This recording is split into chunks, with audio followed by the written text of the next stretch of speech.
When social media influencers Indra Kesuma and Doni Salmanan appeared on an Indonesian television program to show off their wealth in January, the studio audience laughed and applauded hearing about their flexing.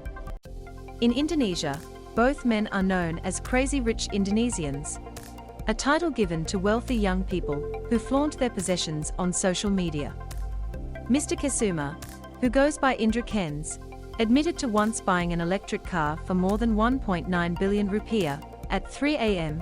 because he could not sleep, and stumping up $30,000 for a t-shirt, which he considered very cheap. Mr. Salmanan said he earned $3 million per month, and once gave $100,000 to an online gamer, just because he was bored. Meanwhile, one of their alleged victims, Maru Nazara, watched on from home. "I was very angry, but at the same time worried," Mr. Nazara said. Indra Kesuma sat next to Doni Salmanan during a television program's special segment, Crazy Rich Indonesia, in January. Victims file complaint to police. Mr. Nazara was one of thousands of Indonesians who started binary options trading on a self-described investment platform app called Binomo after watching Mr. Kesuma's YouTube videos.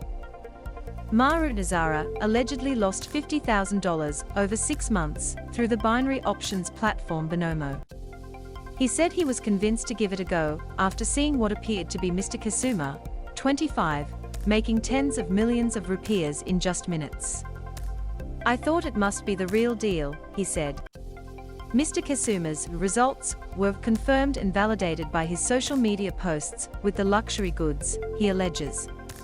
Binary options are financial products that are an all-or-nothing, usually short-term, bet on the movement of a stock.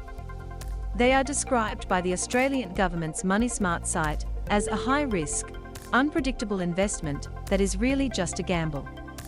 According to its website, the Binomo app is owned by a company based in St. Vincent and the Grenadines, in the Caribbean, and available in more than 130 countries. Mr. Kesuma was a mentor for the app, and Mr. Nazara signed up using his affiliate code. Later, in his report to police, Mr. Nazara said he noticed repeated irregularities, like the app freezing when he won, or his bid value automatically clicking 5 times. Indra Kesuma often uploaded photos with luxury vehicles to his Instagram account, which has now been deleted. In 6 months, Mr. Nazara alleges he lost around $50,000 and was left in debt to his relatives. "I felt ill due to stress and fell into depression for 3 months because I lost all my capital," he said. Mr. Nazara, together with other users, decided to file a complaint to police. Police say flexing used to lure investors.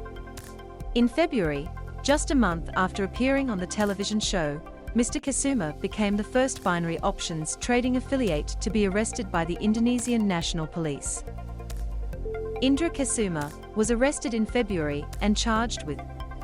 He is facing multiple charges related to violent activity on Binomo, including online gambling, spreading false news, and money laundering. The police allege Mr. Kesuma's confiscated assets amounted to $5.7 million, and they were targeting hundreds of billions more rupiah in several of his bank accounts. Doni Salmanan, the man who sat next to Mr. Kesuma on the show, has also been arrested for promoting another binary options app, Quotex. Cybercrime and Criminal Investigation Director Brigadier General Asep Edi Suhiri alleged at a police press conference that Mr. Salmanan, 23, broke the law by violently publishing YouTube videos claiming he had earned billions of rupiah from Quotex, and flexing to convince people to use the app. Doni Salmanan addressed his actions at a press conference in March. In reality, Doni Salmanan does not trade on the website, and is only an affiliate to benefit from the members, Brigadier General Suhiri alleged recently at a press conference, where Mr. Salmanan's confiscated assets were displayed. Mr. Salmanan was also present at the press conference. "I also want to ask for your prayers, all Indonesian people, so that any sanctions against me can be eased," he said. Doni Salmanan's confiscated assets included a Porsche and a Toyota Fortuner. The police claimed they confiscated $50 million from his frozen bank accounts, and nearly $5 million in luxury goods. They said they were continuing to investigate others who were allegedly misrepresenting where they obtained their wealth on social media to promote binary options platforms. Cybercrimes Division head Reinhard Hutegal alleges the mentors received about 80% of the money lost by the users who signed on with the mentors' affiliate codes. He alleged at a press conference that there were at least 25,000 active members in a Telegram group for Quotex users affiliated with Mr. Salmanan. A Telegram group for Mr. Kesuma's Binomo users had more than 200,000 members. Police displayed $300,000 they allege they seized from Doni Salmanan at a press conference in March. In response to the alleged, the daughter of one of Indonesia's richest men, Grace Tahir, posted a video on YouTube that went viral. Ms. Tahir's father, Dato Sri Tahir, and his family are listed as the 7th richest people in Indonesia and occupy the position of 961 on a list of the richest people in the world, according to Forbes. Ms. Tahir told the ABC the point of the parody skit was to raise awareness with the Indonesian public about the risks of social media posts about how to make money quickly. Everyone can post anything on social media, so the audience has to be careful, she said.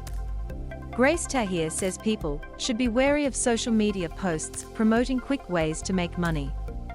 University of Indonesia Media and Communication academic Wisnu Triwibowo said the digital literacy of the Indonesian people was still low and more government intervention was needed.